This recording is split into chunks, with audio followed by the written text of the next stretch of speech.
dapat membahayakan keselamatan jiwa karena dia nggak bisa mati walaupun dipanaskan. Jadi mikrotoksin atau bagian racun yang terkecil lah itu nggak mati.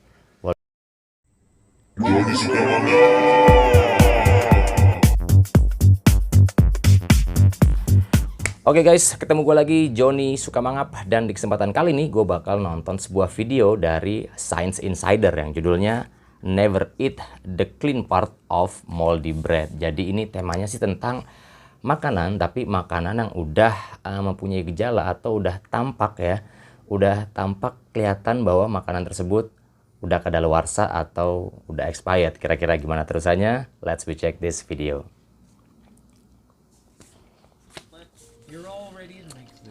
Oke, diawali dengan animasi yang ya cakep lah. Oke, tentang sandwich ya animasinya. Oh, ini ada ceritanya, ada moldnya, udah ada tampak mold. Ya ini biasanya orang Indonesia moldnya dibuang, terus bagian yang bersihnya dimakan.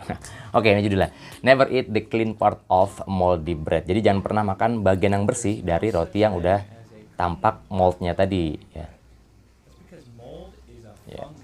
Ya, jadi karena mold itu adalah fungi ya, salah satu fungi. Yang mana dia mempunyai kecepatan networkingnya, si HPA-nya atau akar jamurnya tadi ya udah ngerambat, sebenarnya ngerambat di bagian roti yang lain. Yang kelihatannya sih masih bersih ya guys, padahal sih udah ngerambat itu.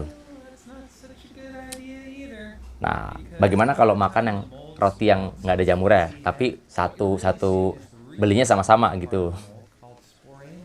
Nah, ini jadi juga jelasin bahwa si fungi tadi dia juga punya sporangium ya, partikel kecil yang terbawa udara ya. Nah, di dalam si bungkusan plastik roti ini dia terbawa udara dan udah mengkontaminasi bagian roti yang kelihatannya emang bersih semuanya gitu, ternyata tapi udah terkontaminasi oleh sporangium tadi ya, partikel kecil yang terbawa oleh udara ya. Nah, ini maksudnya mencontohkan ada sih beberapa makanan yang memang ada moldnya, udah tampak jamuran, tapi aman dimakan. Nah, tapi untuk roti yang tadi kayaknya ya lu berjudi sih kalau makan yang roti udah tampak moldnya tadi. Oke, jadi banyak ya spesies jamur tuh, ada ribuan. Ya, banyak lah pokoknya yang dapat mencemari atau mengkontaminasi makanan. Nah, ini adalah tiga macamnya diantaranya. Ada Cladosporium. Ya, ini biasanya nggak terlalu beracun lah, atau nggak terlalu mengkontaminasi tubuh. Yang kedua ada Penicillium crustosum. Nah, di mana ini pada tahun 2005 ya pernah masuk rumah sakit karena keracunan sup yang udah ada moldnya tadi. Ya untungnya bisa sembuh gitu. Nah, ini Rhizopus stolonifer. Nah, ini umumnya warnanya biru, hijau, terus sering banget tampak di permukaan roti. Nah, ini ada kasus namanya zygomycosis ya. Oke, jadi aliran darahnya itu kayak tertahan gitu. Jadi dia nggak bisa mengalirkan oksigen ke tubuh karena terhambat tadi racun tadi. Nah, ini jadi ya. Jadi si racun yang jamur yang 3 yang tadi itu dapat membahayakan keselamatan jiwa karena dia nggak bisa mati walaupun dipanaskan. Jadi mikrotoksin atau bagian racun yang terkecil lah itu nggak mati walaupun dipanasin ya. Oke, jadi itu video tentang ini sih guys.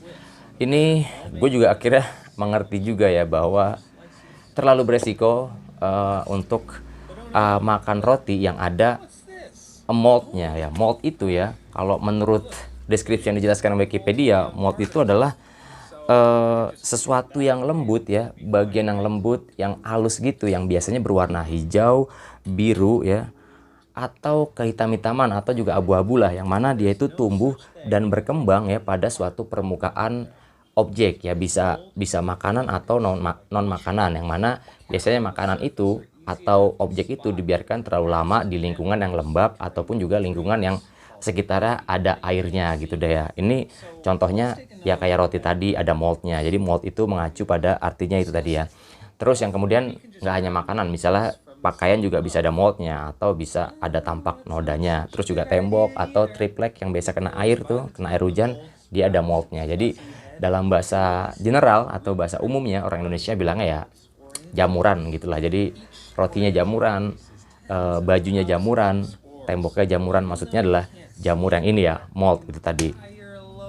Terus yang kedua adalah gejala ya, gejala yang paling parah yang bisa ditimbulkan oleh mold yang tadi paling bahaya adalah zygomycosis, di mana ini zygomycosis simptom atau gejala zygomycosis ini adalah makna yang luas dari sebuah infeksi yang disebabkan oleh jamur pada roti, yaitu Zygomycota pilum, yang mana biasanya atau commonly ini tampak gejalanya tuh pada wajah ya, bisa mata, bisa hidung, bisa mulut, atau ya diantaranya, yang mana ini juga bisa mengancam keselamatan jiwa lulus semua. Jadi ya di video ini dijelaskan bahwa alangkah baiknya atau hal yang paling tepat dilakukan ketika lu makan roti ya, terus mungkin aja 2 hari ke depan lu lupa untuk ngabisin dan disitu udah ada tampak jamur atau tampak mold tadi, ya it's better atau lebih baik jangan dimakan atau dibuang aja biar nggak dimakan orang lain gitu, karena resikonya lebih besar, dimana lu nggak bakal tahu atau lu nggak bisa tahu jenis jamur apa yang ada pada roti itu. Bisa aja jamurnya ya jamur yang ramah lah, maksudnya nggak melukai atau harmless ya, jadi nggak meracuni. Tapi bisa juga ketika lu dapet jamur yang tadi namanya Rhizopus stolonifer tadi ya, yang warnanya tuh hijau agak biru agak kehitam-hitaman yang biasanya muncul di permukaan roti ya. Kalau lu makan yang itu lu bisa aja tadi kena zygomycosis nama gejalanya ya. Oke, jadi hati-hati aja, ini semoga bisa kalian ambil hikmahnya atau ya setidaknya Anda pikirkan kembali tentang resiko jika Anda makan roti atau makanan yang lain lah pokoknya yang udah tampak ada moldnya, udah tampak ada jamurnya. It's mean atau artinya ya bukan berarti ketika bagian yang berjamur tadi dibuang, itu bukan berarti bagian yang bersihnya itu bisa dimakan, karena kita atau mata kita ya nggak bisa mengetahui seberapa jauh ya kekuatan networkingnya si fungi tadi ya, akarnya udah sampai mana kita nggak tahu mata kita. Jadi alangkah baiknya itu ya dibuang aja lah, atau ya udahlah nggak usah dikonsumsi ya. Oke, jadi kira-kira sekian video kali ini ya, semoga berguna buat kalian. Oke, sampai jumpa di kesempatan berikutnya. Yang mau komentar silahkan tulis di kolom komentar, yang mau subscribe ya silahkan subscribe, yang enggak it's up to you, terserah kalian. Oke, tapi doain semoga channel ini berkembang lebih baik lagi dan bisa memberikan tayangan yang menghibur dan lebih menarik lagi tentunya. So thanks for watching this video, see you next time and have a good day. Jumpa lagi di hari yang lainnya, bersama menanti berbagi di sini.